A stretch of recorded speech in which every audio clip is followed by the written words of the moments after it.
I normally do introductions for everyone, but because there's a bit of a crowd of you, I might just let you do it yourself, if that's okay.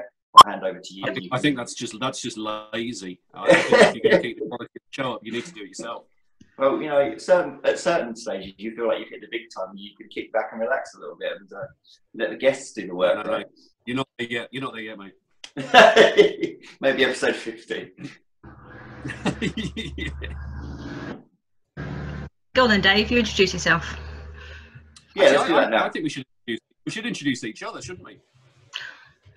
No, that's just we hadn't prepared for that.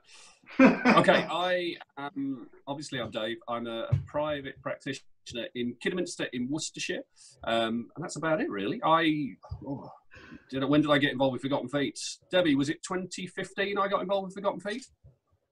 It could have been, yes. Yeah. I think it was about then, wasn't it? Yeah. So I've been involved since then. So that's me. Yep. Lovely. Debbie, you go next. Linda should go next. Oh, is there an order here? You guys. I think the person who does it should name the next person. So I think Belinda should go next. Thanks, Dave. You're very welcome. Okay, so I'm Belinda. I don't know what I am actually. I was a private practitioner, but I sold my clinic with the idea of continuing some research in dermatology, podiatry. But I've got more involved with Forgotten Feet as well as doing the research. So at the moment, I'm basically doing both.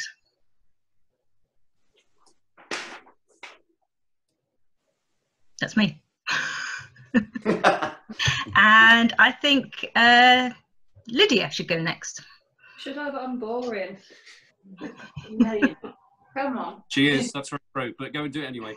We've just had a message from Rob Isaac saying, in the north, they're so poor, they've only got one laptop between three. The Midlands. Midland. Hey, you're north to us. Everyone's north to us, right? Yeah, so Cat, you know, who goes?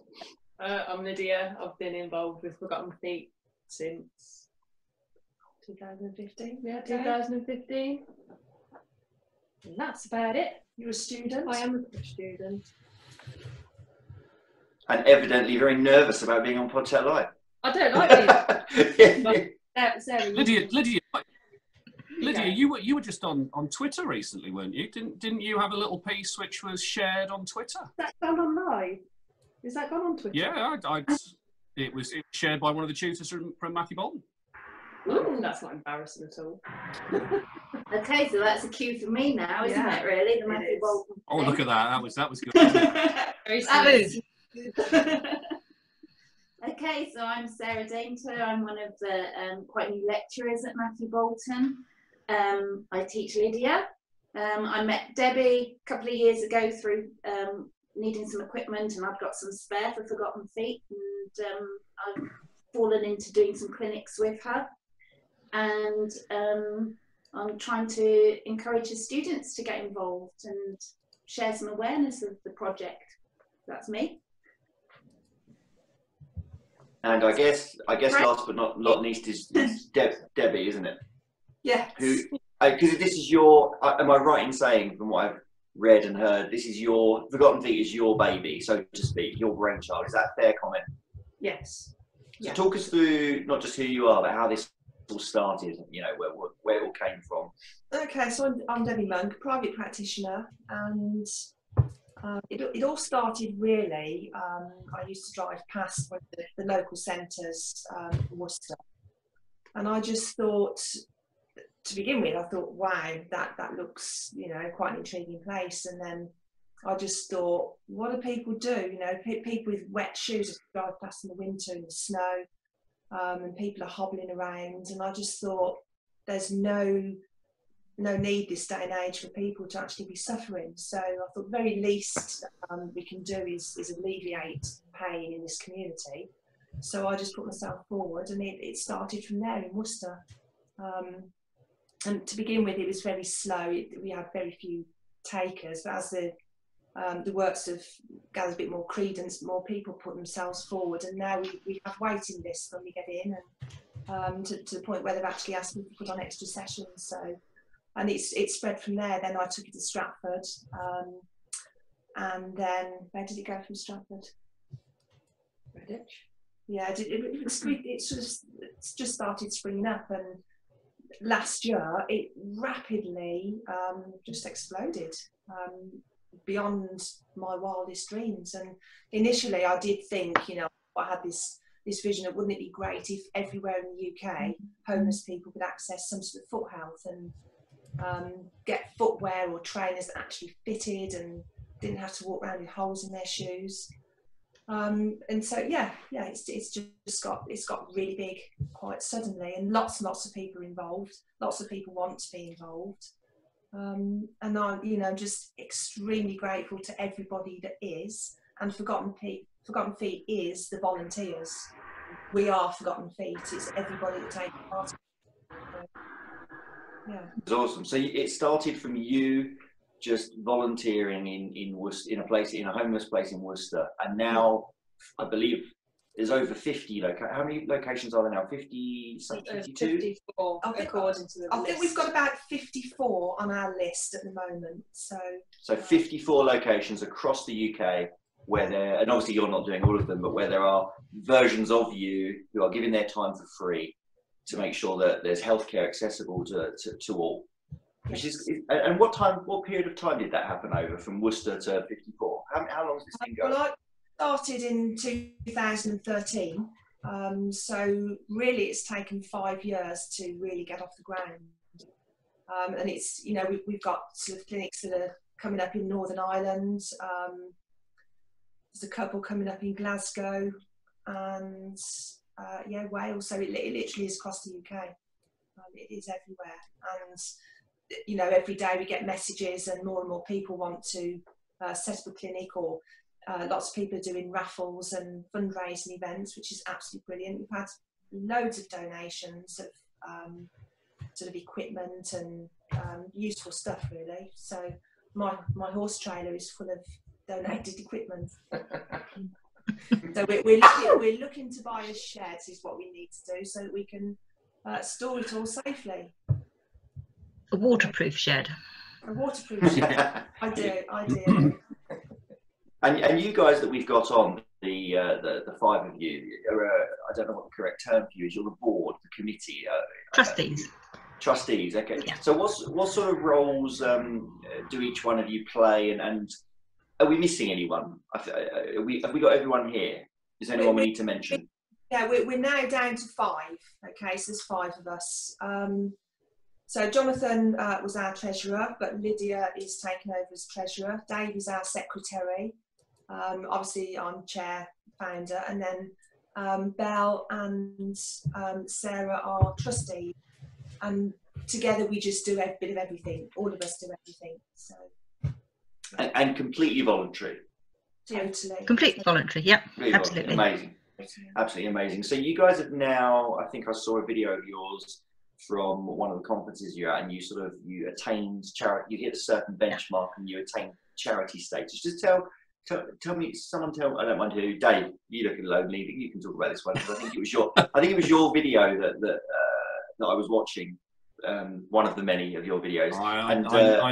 I never do videos, mate. You must have got me confused with someone else. Hates a video. He hates a video. What does that mean? What does charity status mean for not just now, but for the future?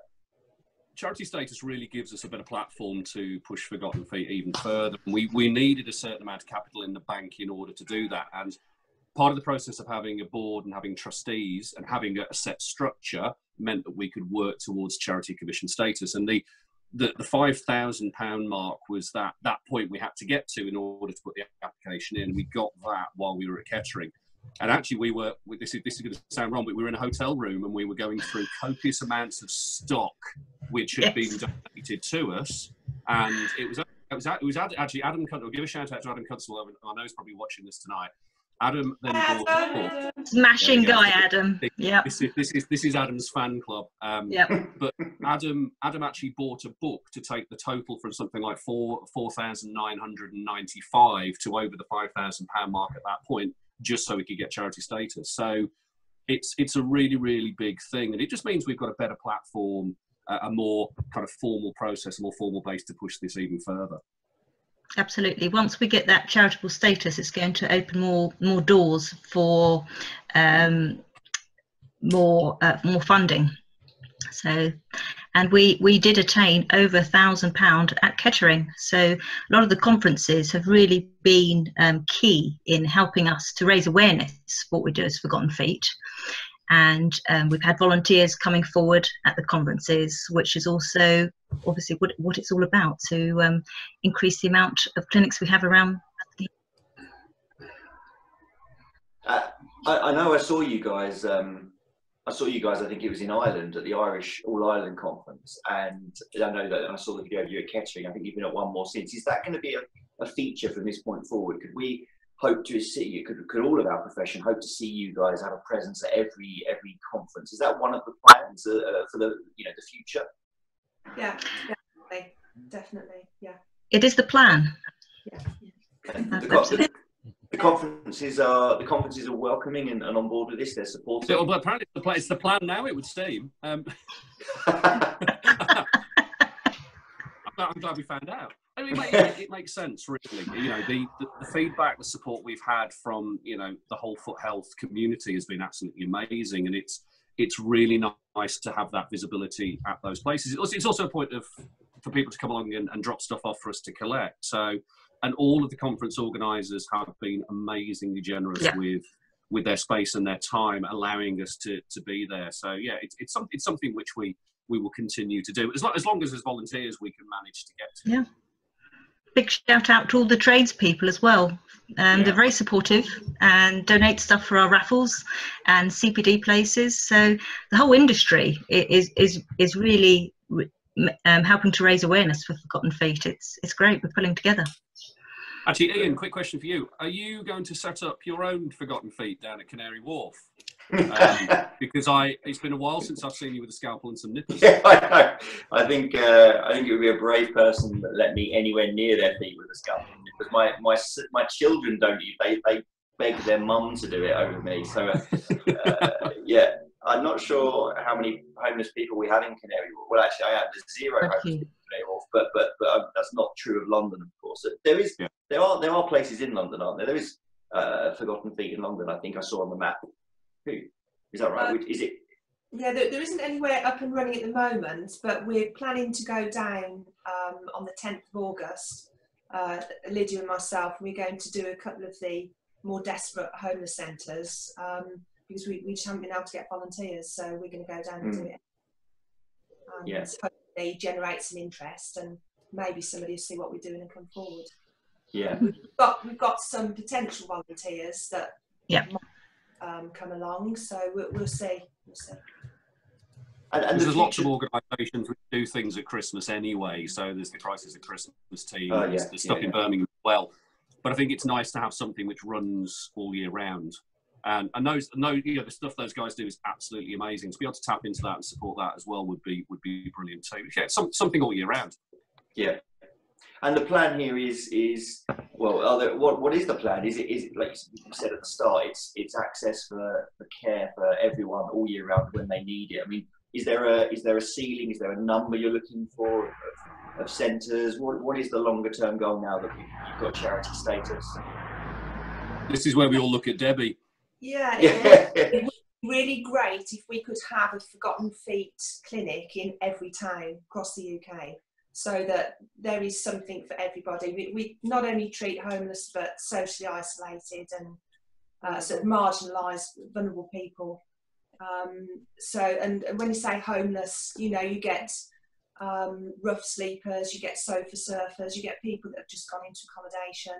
They're all kind of in the same boat, and homeless people might be homeless for just a short period of time, or they might be entrenched homeless and so they're on the streets indefinitely. But there's all sorts of homelessness and all sorts of reasons why they're there. But if we can expand and try and build something really big for everybody that's well established, and we've got support and we've got funding. That's the thing. We'd also really, really like to get a really smart mobile van so that we can go round to the smaller charities and the smaller centres that don't have the cover, we can hopefully do that as well. You know, you have a week on the road and cover certain areas at certain times. So awesome. It would be cool. Let's talk about. Sorry, Belle, go on. I was going to say, I think we also need to raise awareness of homelessness in general as health professionals. It was raised at the recent primary care conference where Jenny Drive was talking about the health needs of street life people and how the life expectancy of males is 48 and for females is 43. And a lot of this is preventable when they come into contact with a health professional, either in the NHS or private practice. So we need to be looking at the red flags and pointing them to mental health departments. So I think we need to draw on some evidence there as well, just to show how we can highlight the need there. Awesome. I sound like you to be evidence-based, but I've never heard it before. Full of woo. Let's talk a bit about how there may be people listening who want to help, but they don't know how they can, or they don't know what it entails. Maybe they're nervous about putting their hand up until they know what it needs. So let's talk about the ways people can help. We talked about they can donate stuff. Let's talk about that first. What stuff do you want? What can people give to you, and how can they get it to you? And is there anything you don't want?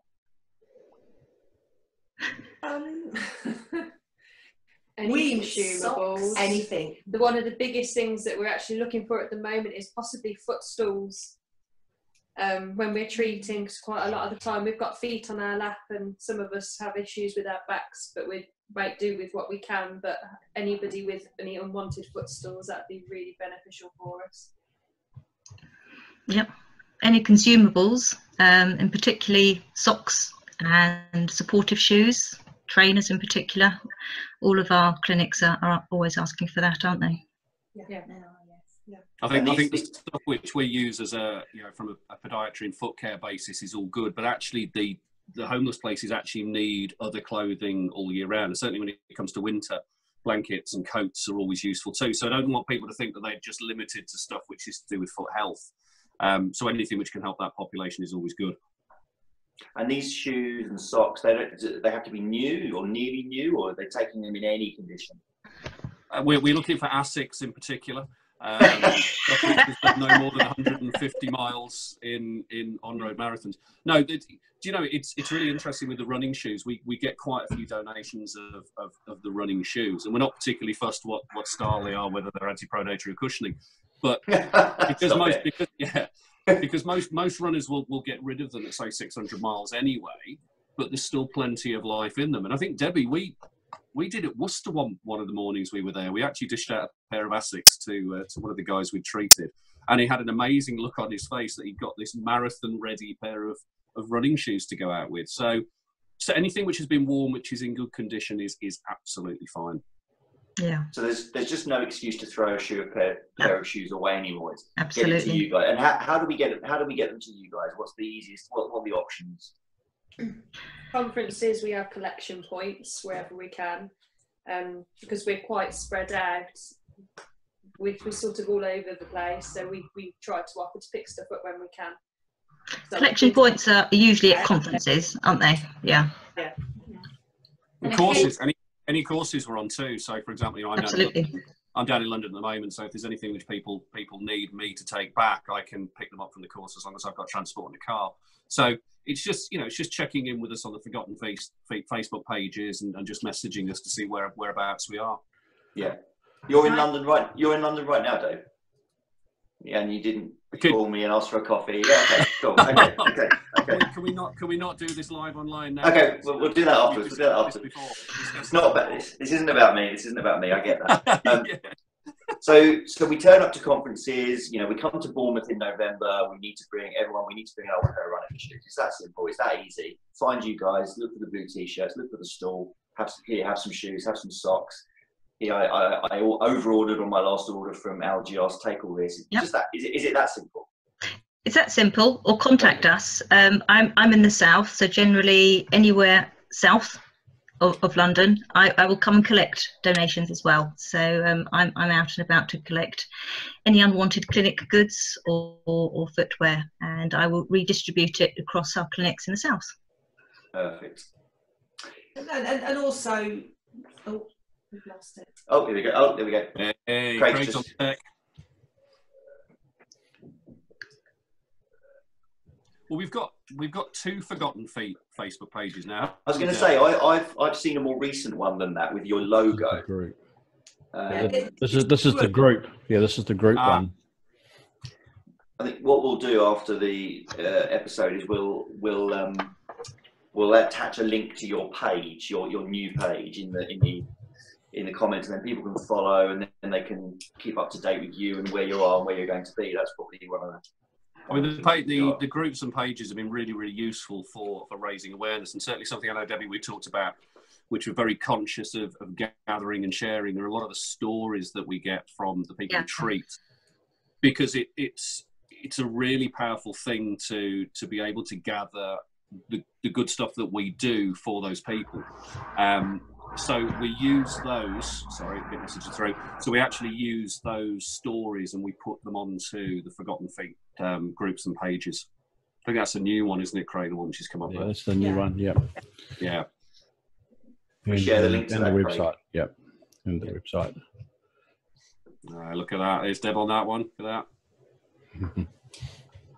that. So on that note, you talked about stories of the people you see. I think that's one of the things that would potentially have someone who wanted to help, rather than donate, wanted to give some time or wanted to help, it might leave them a bit reticent. Is what are they letting themselves in for? What sort of stuff are you seeing on a clinic by clinic basis? Is every single one a bit different, or is it fairly consistent? Greatly. It varies. Not only is everybody different, but the clinics are quite different.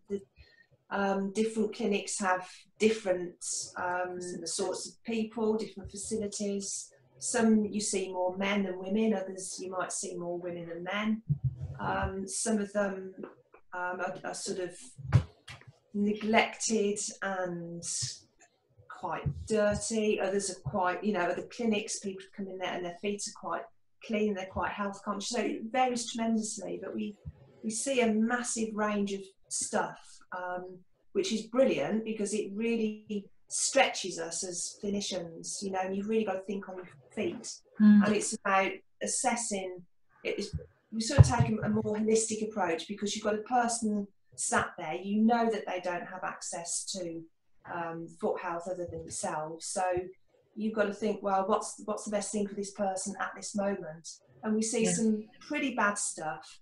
And we can't always, we're not the answer to everything, but something's better than nothing. And it also gives us the chance to try and encourage them to go somewhere like A&E or like a clinic or to see a GP, and that's really, really important. That intervention is really important. And quite often, we succeed, sometimes we don't. So that's really, really important. Well, for everybody, really. It is. Every story is different for every service user, isn't it? They've all got an individual story of how they ended up where they are. It is said we're all 3 steps away from being on the street. And a big part of what we do is listening, really listening to them and pointing them in the right direction, hopefully, if we can. How much time do you spend with each one? I'm guessing you don't run a 20-minute. How much do they need? Yeah, it's not a 20-minute NHS 20-minute appointment. Get out. We got a queue. It's if you need an hour, we'll sit here and chat for an hour. As long as they need. It's what people. Yeah, it's exactly what people need. And as Debbie said, we see everything from ulcerations and very, very poorly kept feet, and real issues of circulation, right the way through to people who actually have probably podiatrically beautiful feet, but what they need is they need someone to actually sit and talk to. And we have some really interesting conversations. And I'm trying to think, we've got a guy down at Worcester, lovely guy, who is only homeless because he didn't realise he could access some help to stop him being losing his home when the landlord sold the property. He's a lovely guy, but that's something completely different to some of the other guys maybe you'll see who've been in prison or where there's been drug involved. So people just want to bend your ear. They want to talk to you about stuff while you're working on their feet. And actually, for me, it's a real privilege to that somebody will trust you and actually talk to you about the problems they're having. And actually, they're so honest. You know, you ask a question, you get a straight answer. There's no kind of secrecy at all. It's a really amazing place to be. I think That's the awesome. beauty of it, isn't it, as well, is that the first time you see somebody, they'll come in and they won't say very much at all. And then over the months that they come back, they reveal more and more. And you find that you've built up a really lovely relationship with them. And it's a really humbling and very rewarding experience when that happens. It is. I think it's as much about compassion as it is podiatry. Yeah, absolutely. And podiatry is a great tool for accessing this community and actually making a difference. Yeah. And so your clinics, once a month or once a week, or is it different? It depends on supply demand, or I mean, how regularly can you see these people with the ulcerations, for example, or who just want to chat? It depends on the volunteers as well, because obviously there's so many there. It's how much time someone's prepared to give up to run the sessions. So it might be every 4 weeks, it might be every 6 to 8 weeks. And sometimes where you've got clinics where you've got regulars and it doesn't alter too much, you can do it sort of every 8 weeks, because those people won't need to be seen any more than every 8 weeks. And that's more sort of socially isolated or people on the poverty line. But where you actually in homeless centres and you're dealing with rough sleepers, it's a very transient population, so you never know who you're going to see, and you might pick them up in one town, you might then pick them up in another town, or you may never see them again, or they may hang around for a few months. So those ones are worth doing more often because you pick up more people. So you know, if we can put those on more, then that's beneficial. But there's no point putting something on every 4 weeks if they're the same people that are there. So probably every 8 weeks is sufficient for some of them. They're also different. They're all very different. How do they find out there's a clinic on? I mean, how do they know where to come and at what time? We're always going to be on the second Thursday of the month, or they just get into that routine? Do they even know when the second Thursday of the month is? Are they that, do they wear watches? Do they keep up on time? It depends. It depends really. Depends on the centre, and certainly the centre of Worcester, which is the one I spend most of the time at. They're very, very good at advertising it and putting names up and making sure that people know we're there. I think we have posters that we can give volunteers. Yeah. Yeah, the more we do it, the more we can actually network with the other groups which serve the same population and find out what other services are out there too. And I think in answer, going back to the question you asked about how do you manage somebody with an ulceration every set number of weeks, it's really difficult if you're only in the centre every 6 weeks, and you have to then liaise with, if you can, and if the person's willing to do it, with GP surgeries and practice nurses, or even NHS podiatry, although a lot won't go to those services. So the more we're out there, the more we can network with the people in that population. I don't know what that noise was, Craig. I think is that your dog again? No, the dogs are asleep. I'm still trying to track it down. Was it a truck driving past your hotel, Dave? Yeah. I hope not. At least one. We do have posters and documents that we can give to our volunteers to help set up clinics in day centres, and that will include posters of when the next session is, so word gets out to the service users of when we'll next be there, and risk assessment and what to expect during treatment. So anyone that comes forward as a volunteer, we're there to support them with all the documentation. Perfect. So, I mean, in an ideal world, were there enough volunteers? Is there ever going to be a need for this every day, 5 days a week in Worcester, in Birmingham, in London, in Liverpool? Is that even necessary? And if so, is that another thing we aspire to, or is it just going to be more about geographical reach on an intermittent basis? What do you think? Where do you think the preference is, Debbie? I think if we can set up something, it's happening, if it can happen on a regular basis, people get to know, and we obviously put it in places where they go, so they get used to us being there and they know when we're there. It wouldn't be necessary every day, but as long as it's at regular intervals, people get used to it and they start to use the service regularly. And as Belle and David said, they sort of, you build up relationships, and Sarah, you put that out, and they do listen and they do take on board what you say, and so that, you know, if things improve, they will see. Sometimes we get district nurses doing sessions at MAGS as well, and they will take up that chance to go and, you know, sort out other health issues. Quite often they speak to us, they're coming to podiatry before the other services, and it then gives us a chance to, if they need it, to sort of push them towards sorting the other problem areas out that, you know, might have. I mean, we get all sorts of people obviously with drug and alcohol issues. We get women that have been raped on the street by other rough sleepers. You know, we get sort of young people, sort of 16, 17-year-olds that have sort of run out, escaped from the care system, and there's all sorts of things, lots and lots of mental health issues, and people just want to be valued as people. They want to be heard. And to be honest, one of the most touching things that happened recently was, I was at MAGS, and I went to call. We had a little Chinese guy, and I said, "Chen, would you like to come in?" And he was so touched that I remembered his name. He just beamed, and he said, "That's me, that's my name." I said, "Yes." And it was like he became a person, not just, you know, a homeless guy. It was just a wonderful moment, and it is about valuing people and treating everybody as equal and not being judgmental. And we have some lovely things like that. Yeah. And there's a lot of people as well who won't access medical services because of the way they've been treated in the past. And, you know, you use another analogy, you know, the parent who brings their child along to a clinic for a verruca treatment and then tells you the story about how they remember being treated with cryotherapy 40 years before. You've got these people who come along to see us who are really reluctant to access services because of the way they've been treated in the past. And if we can change that, if we can give them a nice, you know, open welcome, they come along, we treat them, we're non-judgmental, we listen to them, they then feel that they can trust other services as well. And that's immensely valuable. Absolutely. We're affording them dignity. Yeah.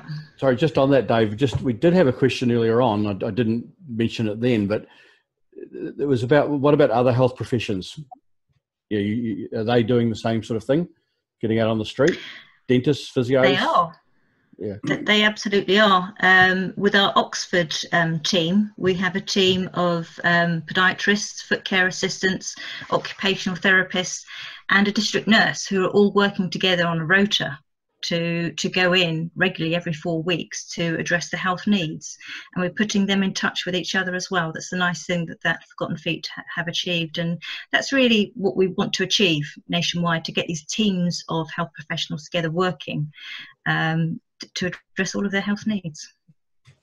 It'll be really interesting actually as well. And although, you know, Forgotten Feet is run by volunteers, it would be really interesting to look at what the actual long-term financial savings are in terms of, you know, getting people's feet to a level where they don't ulcerate and they don't have ongoing problems. Because I think that the cost savings certainly for the NHS are absolutely massive with that. And these services work. We just need to get more of them going. Can I? Now, I don't believe what I'm about to say, but what's the risk for the NHS if they were to say resource some of this, and they're going to find all these problems that they then have to treat? You know, that's a really good question. That's a really, really good question. I don't have an answer for it. He says, shying away to the side of the screen and wishing he hadn't mentioned the NHS. Well, no, but you see my point that the service like this could be resourced, but then it's going to find all these problems that they suddenly need to resource the treatment for. Yeah, absolutely. I think the great thing from the way we do it is, you know, certainly as a private practitioner, I have the flexibility over what I do with my diary, and I've made a conscious choice to do this, as does everyone else who volunteers for it, which is fantastic. In fact, I remember the conversation that me and Debbie had back at the end of 2014 where this was where you started to get it off the ground, Debbie, a bit more. And I said to you, I'd love to be involved, but I need to get some other things out of the way first. And then we went from that point forward. But I make a conscious effort to put these dates in my diary and have the choice to do that. And I know not everyone can do that. But I think it's also quite nice in a world where, as a private practitioner, people are paying me for my services, to actually have some people who don't pay me for my services, and they get my skill and my expertise because I choose to give it to them. And that's a really nice place to be as well. Being human. Being human, yeah. Not enough of that around, is there? What sort of time commitments are we looking at? Is there a minimum? If someone's watching and they think, they've watched this and they've thought, you know what, that I'm compelled to get involved here, is it up to them? Is there a suggested minimum? What sort of hours a week are you guys giving? I mean, obviously you guys are... Yeah, we generally say, just as a general guideline, if you can spare 2 hours every 2 months, you could run a clinic. Yep. You know, that's it. It's that simple. It's really not that much, is it? Commitment, but it's not. It's not. And we will support you. I'll come along and help you set up the first clinic. We'll do that. Yeah. So that's worth it in itself. Just for that alone, I'd set up a clinic every day.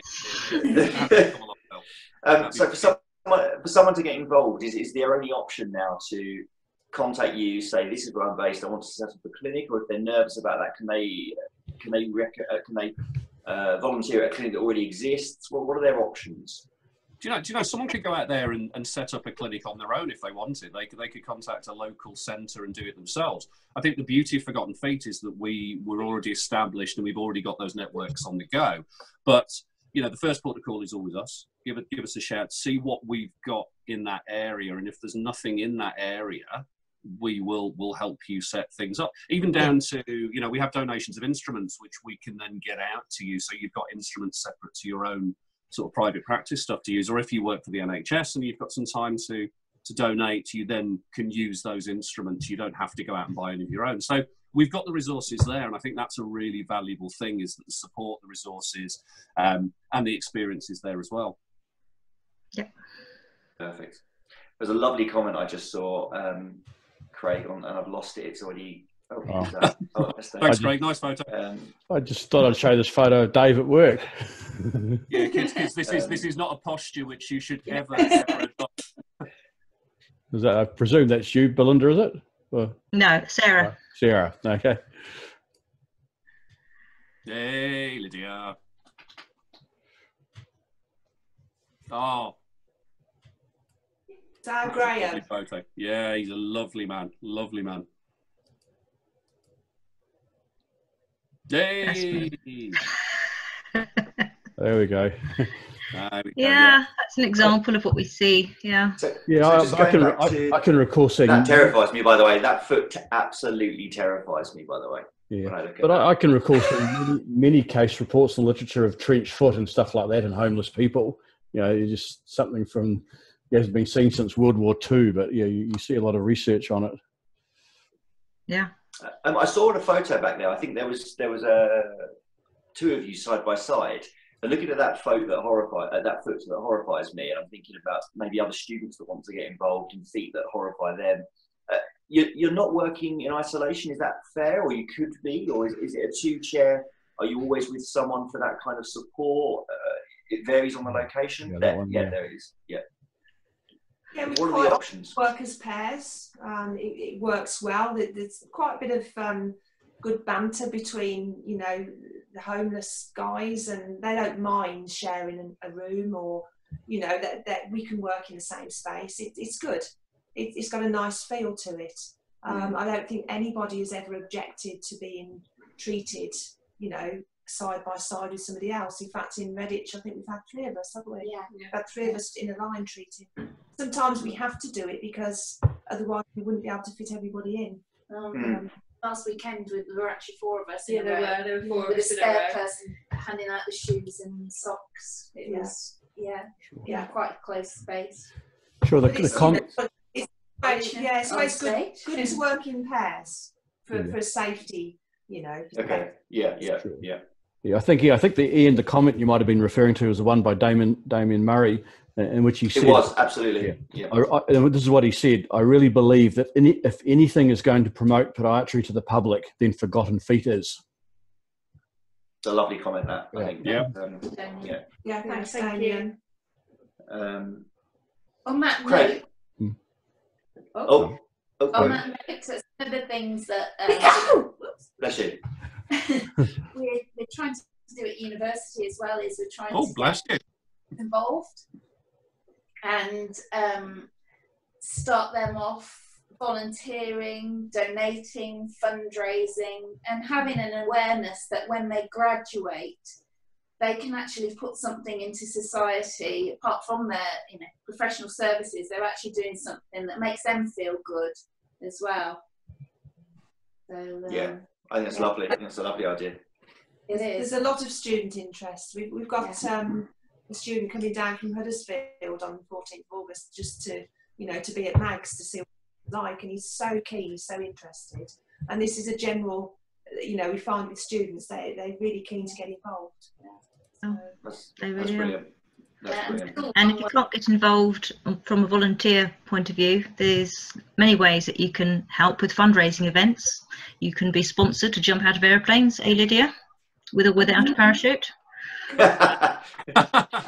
Or even just have a collection tin in your clinic, for small change. There's lots of ways that everybody can help to raise awareness. Or I wonder whether really Griff do a sponsored leg wax. Yeah. It wouldn't require much wax. I'm not a hairy man. There must be a better way. There must be a better way to raise money. Always find something, mate. Don't fine, just go with it. Craig, did you want to dive into Facebook? Because I've seen a few questions popping up as we go along. But Yeah, they have. I think there was. Hang on, there was. Well, here's probably the most important comment from Robert. I'd sponsor Griff to do a nails and callus clinic. Yeah, I'd do it. I don't know, maybe not callus, but I can't do too much damage with nails. Yeah, but Roberts has also said, are these not just a collection of generally amazing and wonderful people? Gives you hope for humanity, doesn't it? Rob's got the fuzzies by the sound of it. He has. Has he been drinking? Yeah, he must have been drinking. On a Thursday as well. Yeah, to be fair, Matt's up. I think everyone in podiatry is pretty amazing, but that's a bias I have. But anyone can get involved with this. There's no. This is there's a very low barrier to entry. And there's a very low barrier to success with this. You just have to get involved. Yeah. I've got a question from Matt though. Are there any treatments that you just can't do because of the risk of not seeing them back? I'd probably say the answer is no to that one, because you treat what's in front of you. Yeah. If there's an ulcer, you manage it. You stabilise it. Yeah. And you signpost them and refer them to the drop-in GP A&E if possible. We were at a clinic in Redditch, weren't we, Debbie, where a really nice chap needed taking to A&E there and then, and he was. It happens. Yeah, we had to call an anyone done any nail surgery? No. No. We did diagnose an ankle fracture though in one of our clinics in Worcester, using the Ottawa ankle rules, which I know will excite you beyond belief, Griff. We looked at this guy and said, you need to go back and get an X-ray. And we saw him 6 weeks later, he was in a cast. So, any of the skills which you have as a podiatrist can be utilised in those clinics. And we get, it's amazing what you can do as well with some donated insoles and some 10mm semi-compressed felts. And we have one guy at the moment in Worcester who we're managing some particularly heavy 5th MT PTA callus using that very method. So you can do all kinds of stuff there. It's great. Yeah. Just on that, Dave, I don't know whether you guys have seen this. This was a pretty good systematic review and quite a prestigious journal. But I was just scrolling through it before, and it just struck me that, I can't find it quickly, but it was a comment about the number of undiagnosed cases of diabetes they found. Yeah. Which I thought was quite interesting. There's more than just their foot going on, and stuff like that's quite important. Actually, I'll link to that. A whole host of autoimmune disorders as well. Psoriasis is very, very common. Yeah. I'll post a link to that article in the comments. Are the homeless quite good historians? When you talk to them, you say they love telling their story about how they became. I mean, when I say historian, I mean, we often want to ask about medical history and general health and what medication they're on. I mean, how does that discussion often go? That can be a bit more. It depends on the individual. Sometimes Absolutely. it's very detailed. Sometimes they'll barely give you a name and a date of birth. But one of the clinics I was in, I had a physicist who turned up, who gave me his exact medical history, detail of medication he was on, very well spoken, and he literally was on the streets, a rough sleeper, because his business went down the pan, because his marriage fell apart and he fell behind on his mortgage payments, and that was it. He was on the street. So you cannot tar everyone with the same brush. That are rough sleepers, they've all got their own story. There's an awful lot of mental health issues there, but it is interesting to speak to each one and listen to them. I think the parallels for me of doing the clinic at Mags and doing the clinic I've done before over at Stratford is it's very reminiscent of when I worked in A&E, that literally whatever comes through the door, you have to provide some form of treatment, and they either give you information or they don't. And I know that there's lots to talk about at the moment about GDPR and consent. And in a private clinic, you would insist on having all of these things in front of you before you treated someone. When you've got someone in that homeless situation who needs your care and isn't going to give you that information, you literally just have to treat what's in front of you and do the best you can with the equipment you've got and the person in front of you, and hope that they'll value it enough and they'll trust you enough and they will come back and see you, and that trust can grow over time.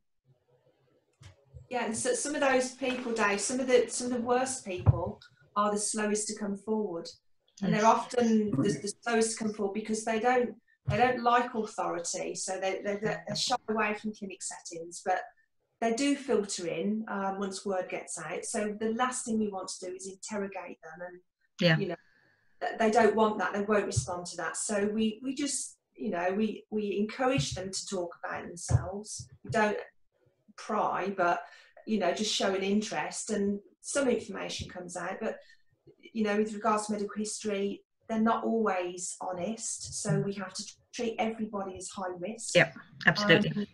And just take it from there. But it is very much a case of doing whatever you can with whatever you've got on the day, and just do your best. And it's a really refreshing way to work, actually, as well. It's a really nice environment to be in, because you just react to whatever's there. It's a really different place to be. Yeah. Craig, was there anything else pressing on Facebook that needs? I'm been quite seriously thinking about Robert's challenge to you, Ian. No, how much money do you guys need? Why don't we set up a GoFundMe page? Oh, Jesus. To sponsor Ian to actually. Actually, we're trying. What's the number we're pushing for at the moment, Debbie? Is it 20,000? We've got the 5,000. We're building up towards 20, so we can get our wagons. So I think a GoFundMe page for about 14,000. Well, let's give it a go. I'm sure we could get everyone to commit. Let's give it a go. Would you do it, Ian, if we can get some money? Oh, no pressure. We'll train you first for confidence, mate. Are you asking me? Are you asking me if I would do a clinic?